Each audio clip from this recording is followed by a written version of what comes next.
చనిపోయినాడు. పాపులందరూ కొరకై ప్రభువైన యేసుక్రీస్తు వారు ఆయన చేతుల్లో మేకులు, ఆయన కాళ్ళల్లో మేకులు, ఆయన తలపైన ముళ్ళ కిరీటం, ఆయన ప్రక్కలో బొల్లకోడు. ఎవరి కోసము? ప్రియులారా, నీ కొరకే. ఇందాక భక్తుడు పాట పాడుతొచ్చాడు, ఆ పాపాలే నిన్ను అగ్నిపాలు చేస్తాయి. ఏ పాపాలు? అన్యాయము, అక్రమము, మోసము, ఈ లోకంలో త్రాగుబోతనము, వ్యభిచారము, దొంగతనము, జూతాడము, ఇవన్నీ కూడా ఎక్కడ తీసుకుపోతుందంటే ఆరని అగ్నిగుండానికి తీసుకుపోతుంది. ప్రియులారా, అగ్నిగుండం తప్పించడానికే యేసుప్రభు ఈ లోకానికి వచ్చాడు. యేసుప్రభు ఈ లోకానికి ఎవరి కోసం వచ్చాడంటే పాపుల కొరకే వచ్చాడు. ఆయన ఈ లోకంలో నీతిమంతులు ఎవరు లేరు, అందరూ పాపులే. ప్రియులారా, దేవుని వాక్యం బైబిల్ సెలవుస్తుంది, తల్లి గర్భంలో పుట్టిన ప్రతి మానవుడు కూడా జన్మ పాపి, కర్మ పాపి. ఈ జన్మ పాపము, ఈ కర్మ పాపము మానవుని ఎక్కడ తీసుకుపోతుందంటే నిత్య ఆరని అగ్నిగుండం.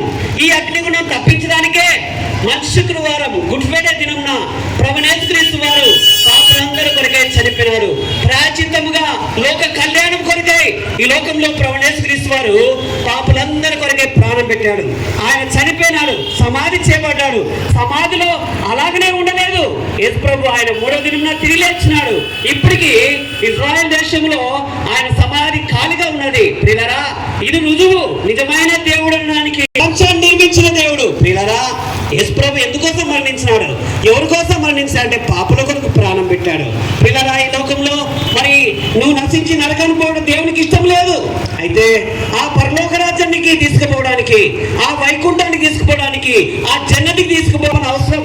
పాపక్షమాపణ ఎట్లా కలుగుతుంది?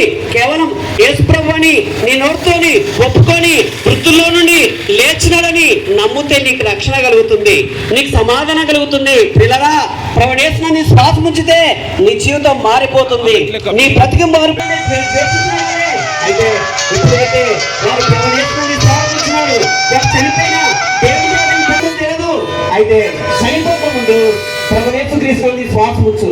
చనిపోకముందు దేవుని రాజ్యానికి పాత్రలు కా. ప్రియులారా, గొంతులో ప్రాణం ఉండగానే యేసు ప్రభువుని నీ శ్వాసం ఉంచు. నీ పాపాలు ఒప్పుకో, ఆయన నీ క్షమిస్తాడు. పరలోక రాజ్యం పొందాలంటే, వైకుంఠం చేరాలంటే యేసు ప్రభు చెప్పాడు, పరలోక రాజ్యమునకు నేనే మార్గమును, నేనే సత్యమును, నేనే జీవమును, నా ద్వారా తప్ప ఎవడు పరలోక రాజ్యంలోకి చేరలేడు. కాబట్టి యేసు ప్రభు ద్వారానే తప్ప మానవుడు పరలోకానికి చేరలేడు. కాబట్టి యేసు ద్వారా పరలోకం ఉన్నది, వైకుంఠం ఉన్నది, జన్మత ఉన్నది. కేవలం సూక్ష్మ మోక్షం, ఖర్చు లేకుండా కైలాసం, ప్రయాస లేకుండా పరలోకం పొందాలని నీకు ఆశ ఉన్నదా? సమాధానం పొందాలని నీకు ఆశ ఉన్నదా? దేవుని యొక్క రాజ్యం పోవాలని నీకు ఆశ ఉన్నదా? అయితే ప్రభువైన యేసుని శ్వాసం ఉంచు. అప్పుడు నీవును నీ ఇంటి వారు రక్షణ పొందగలరు. ప్రభువైన యేసుని శ్వాసం ఉంచు.